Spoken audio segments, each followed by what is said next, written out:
નમસ્કાર, પાટનગર નેટવર્ક ન્યૂઝમાં આપનું સ્વાગત છે। હું છું દિવ્યા આપની સાથે। નજર કરીશું ન્યૂઝ એક્સપ્રેસ પર।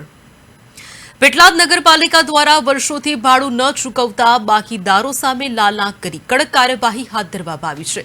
પાલિકાની ટીમે આજરોજ આંબેડકર શોપિંગ સેન્ટર ખાતે આવેલી અંદાજે 15 જેટલી દુકાનોને સીલ મારવાની ઝુંબેશ હાથ ધરી હતી। દુકાનદારો પાસેથી લાંબા સમયથી ભાડાની રકમ બાકી હોવાની નગરપાલિકાની લાખો રૂપિયાની વસૂલાત અટવાઈ પડી હતી। વારંવાર નોટિસ અને સૂચના આપવા છતાં રકમ જમા ન કરાવતા આખરે પાલિકા તંત્રે સીલિંગની આકરી કાર્યવાહી કરી હતી।